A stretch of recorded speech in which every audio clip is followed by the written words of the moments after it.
Bien. Bueno, mil gracias por invitarme. Para mí es un orgullo estar acá, es un placer salir del aula a explicar los temas que en la carrera de Sociología pensamos, los que nos dedicamos a hacer análisis de la sociedad argentina, que esa es la materia de la que yo soy titular en la carrera de Sociología de la UBA. Y les vengo a proponer una interpretación sociológica sobre el subdesarrollo argentino, que no es de las que suelen aparecer más replicadas en los medios, y quería aprovechar esta oportunidad para hacerlo. La hipótesis es la siguiente: en la Argentina, en los últimos aproximadamente 80 años, se observa un fenómeno sistemático que es la fractura de las élites económicas y políticas en torno a dos modelos posibles de desarrollo. Y cuando nosotros analizamos cualquier variable que querramos tomar de largo plazo, vamos a ver ese serrucho que se va dando de marcha y contramarcha en el crecimiento del producto, en el crecimiento de la inversión, en la evolución del empleo, etcétera, etcétera. ¿Y esto con qué tiene que ver?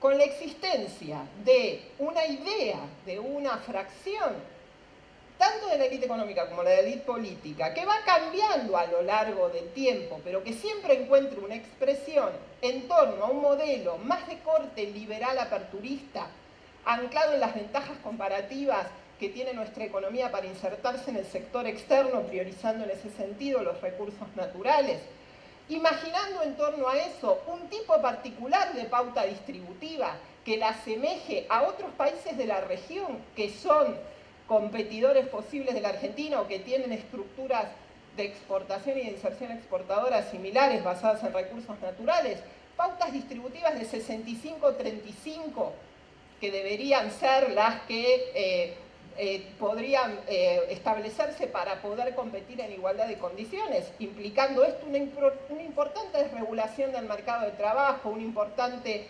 cambio en la legislación laboral, una pérdida de ciertos derechos porque es necesario para esa competencia, un estilo científico y tecnológico más bien comprado llave en mano afuera, porque si ya está el avance científico-tecnológico afuera, es innecesario que Argentina, un país que todavía tiene mucha parte de su población desgraciadamente sumergida bajo la pobreza, se ocupe de esas cuestiones. Y eso obviamente, ese estilo tecnológico, esa pauta distributiva, ese tipo de concepción de lo que debería ser la inserción argentina en el mundo y la estructura productiva, exige claramente un tipo particular de configuración social, que es divina, pero no existe. O sea, tenemos ese problema. O sea, ese modelo requiere una configuración social que Argentina no tiene. Y no está ni bien ni mal. Es principio de realidad, elemental. La configuración de la Argentina, de la sociedad argentina, es otra. Es una sociedad en donde existe una clase trabajadora con niveles de organización que se han ido construyendo a lo largo de las décadas y con un desarrollo de instituciones vinculadas al mundo del trabajo y de la industria que no van a permitir alegremente que todo ese modelo se desmantele. Por el otro lado, encontramos otro conjunto de actores, fracciones también de la élite económica y de la élite política, que defienden un modelo completamente distinto. No estoy haciendo un juicio de valor, estoy planteando una descripción de una hipótesis posible para explicar por qué no logramos una construcción de modelo de desarrollo sostenido a lo largo de estos últimos 70-80 años. Porque un modelo nacional desarrollista que pone énfasis en otras dimensiones relacionadas con la producción industrial y de servicios que tal vez no estén en la frontera exportadora, pero que se requieren, porque ya existen, primero, porque esa estructura productiva ya se ha construido a lo largo de décadas, porque vale la pena que existan en la medida en que permiten el desarrollo de ciertas capacidades científico-tecnológicas, permiten niveles de ocupación plenos de la mano de obra o casi plenos, y sobre todo porque permiten niveles de bienestar muchos más altos para la población. Eso requiere un esquema de modelo científico-tecnológico mucho más desarrollado internamente, con inversión en la construcción de esas capacidades científico-tecnológicas, y donde los salarios dejan de ser vistos exclusivamente como un costo y se los piensa también como un componente de la demanda agregada que se requiere para poder sostener la vitalidad del mercado interno. Y por eso la pauta distributiva tiene que ser otra en ese modelo. Para que este modelo sea viable, la pauta distributiva tiene que acercarse a un 55-45, ¿sí?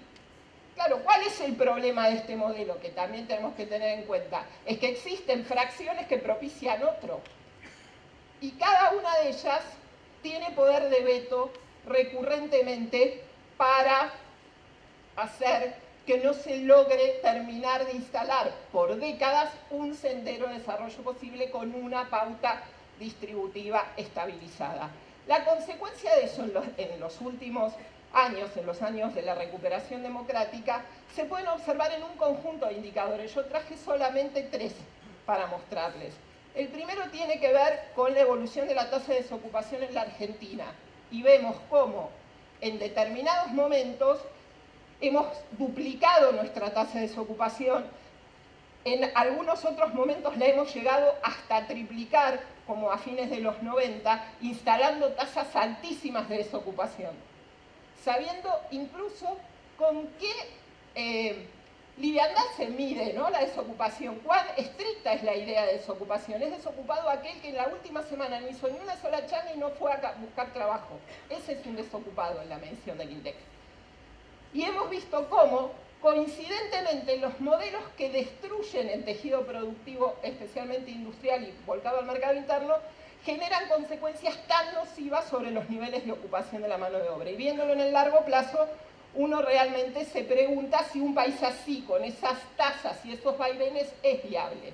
Ni hablar si mira estos gráficos, estas líneas vinculadas con la evolución de la pobreza y de la indigencia, que deberían darnos vergüenza a todos los que estamos acá y fuera de acá, porque realmente no hemos logrado desde el 70 para acá, que es la medición estabilizada realizada por el Observatorio de la Deuda Social Argentina de la UCA, con la metodología nueva que estableció el INDEC en el 2016, y vemos cómo cada uno de esos cimbronazos que tenemos nosotros en cambio de modelo de acumulación se llevan puesta, expresado en las fuertes devaluaciones, a porcentajes de la población que caen bajo la línea de la pobreza.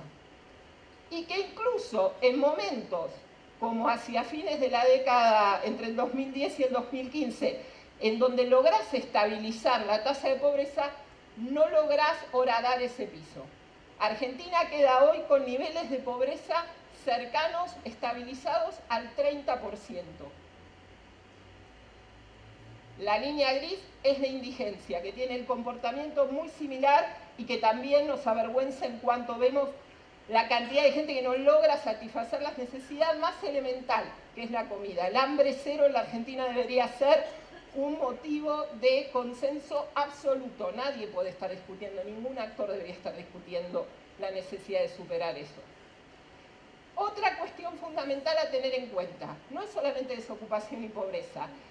Nuestra estructura productiva, con las características tan heterogéneas que tiene, ha conformado mercados laborales muy heterogéneos. En ese gráfico de Daniel Steingart ustedes pueden ver el cruce de 3 variables.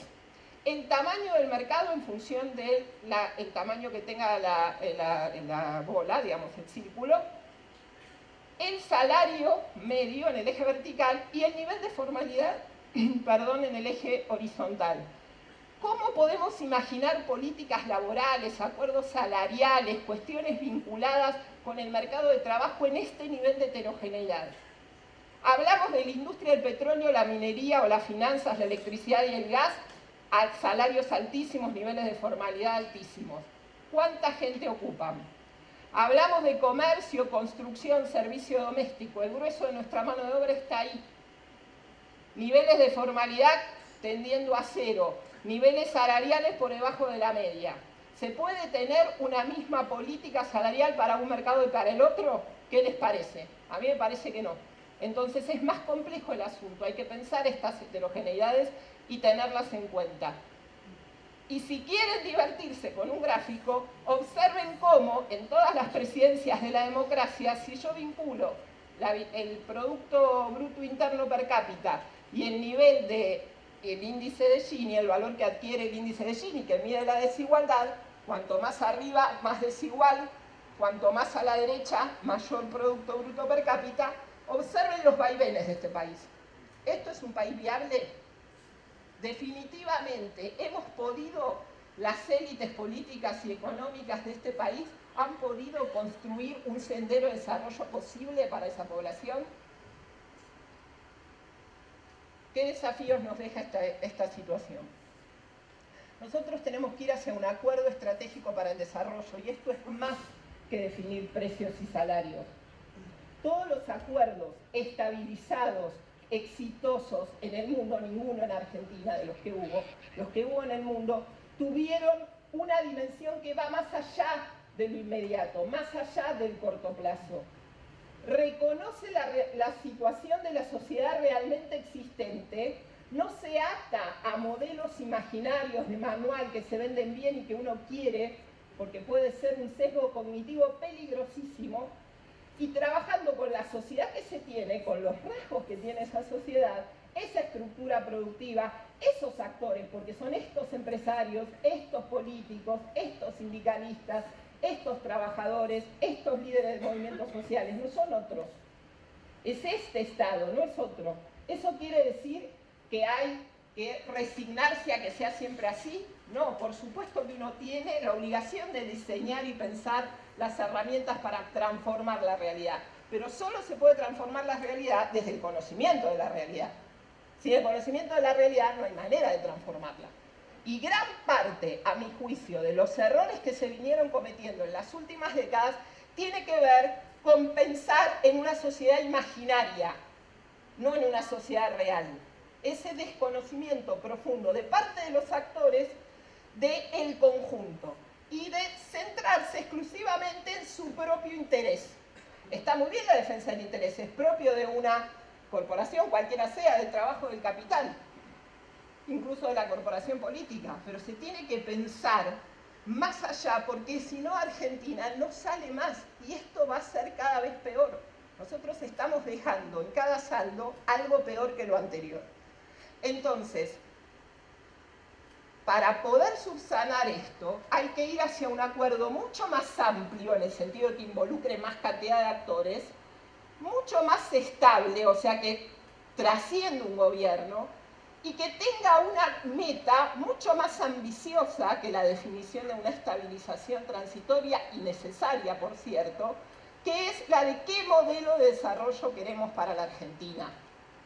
Y ese modelo de desarrollo va a implicar que todos van a tener que ceder algo, porque no existe el acuerdo y la negociación en donde uno gana y el otro pierde todo. Eso no es ninguna negociación, eso es una imposición de una parte sobre otra. Entonces, pensar cuáles son las ramas estratégicas de actividad que debemos fomentar primero, aplicando recursos públicos, por supuesto, es el fomento, pero para evitar lo que ha sucedido en otras partes de la historia argentina, atar esa transferencia de recursos públicos al cumplimiento efectivo de ciertas metas, la famosa contraprestación, que se le pide tanto cuando uno entrega una asignación universal y no se pide tanto cuando uno hace una transferencia de recursos públicos a determinado sector de la actividad económica. Porque nosotros tenemos que garantizar que ahí no se armen acuerdos predatorios, acuerdos de connivencia, colusión público-privada, que nos ha llevado una dilapidación inmensa de recursos públicos. Y sobre todo, para evitar otro problema que hemos tenido en el pasado, es articular la política científico-tecnológica con la política industrial, porque esos eslabones solo funcionan bien articuladamente, y eso se piensa no desde un escritorio, sino con el acuerdo de los actores. Por eso yo propongo la idea de imaginar una coalición social desarrollista que impulse desde abajo, que lo impulse como una demanda a este gobierno o al que venga, o al que sea, una agenda estatal del desarrollo para la Argentina. Y que esa coalición social incluya más que sindicatos y corporaciones del empresariado, que involucre a las organizaciones sociales, que involucre a los partidos políticos, a los gobernadores, a las universidades, a los organismos de ciencia y tecnología. Porque nosotros tenemos que lograr definitivamente salir de la trampa eterna, de ese péndulo eterno que nos ha llevado a esta debacle. La debacle, que se expresa hoy en la herencia que nos deja el gobierno macrista, exige una ingeniería finísima, porque va a haber que trabajar en 3 tiempos, en el corto, en el mediano y en el largo plazo, y en 3 aspectos, en el aspecto social, económico y político. Pero yo me quiero detener especialmente en el acuerdo político. Es clave tener espalda política, poder político, que no es poder electoral, no es solamente sumar votos. Nosotros necesitamos darle densidad al acuerdo estratégico para el desarrollo, porque con esa densidad que se obtiene con la articulación de actores poderosos, del capital de trabajo de las organizaciones sociales, del mundo científico-tecnológico, del mundo de la política, con ese capital se puede ir a negociar mucho mejor con los acreedores externos, con ese capital se puede imaginar mucho mejor una política que lleve al hambre cero definitivamente en la Argentina. Con ese capital político se van a poder definir mejor aquellas ramas o sectores de la actividad que puedan ser los que van a la frontera, que están en la frontera competitiva y podemos salir a exportar, aquellos que están capaz no en la frontera para exportar, pero sí en la frontera para sustituir importaciones y también nos permite de esa manera obtener los dólares necesarios para financiar el crecimiento, y también tener en cuenta aquellos eslabonamientos que tal vez no generen ninguna de esas 2 cosas, ni nos hagan ahorrar divisas ni nos permiten generar nuevas, pero nos permiten ocupar mucha mano de obra en un país que sigue teniendo 2 dígitos de desocupación hasta el día de hoy. Entonces me parece que es hora de mirar un poco más allá de lo que venimos pensando sistemáticamente, de lo que venimos ensayando desde hace mucho tiempo y que nos ha llevado al fracaso y que yo defino como el sesgo cognitivo de las élites argentinas, que es mirar y construir propuestas basadas en supuestos que para la Argentina son supuestos imaginarios, mucho más sesgados de ver lo que les interesa ver por alguna incapacidad de ver el conjunto, que la posibilidad de ver efectivamente cómo es nuestro país, qué estructura productiva tiene, qué clase trabajadora tiene, qué construcción institucional tiene, qué sistema científico-tecnológico tiene y cómo hacemos que todo eso, con sus más y con sus menos, se ponga al servicio del desarrollo. Muchas gracias. Muchísimas gracias, Ana.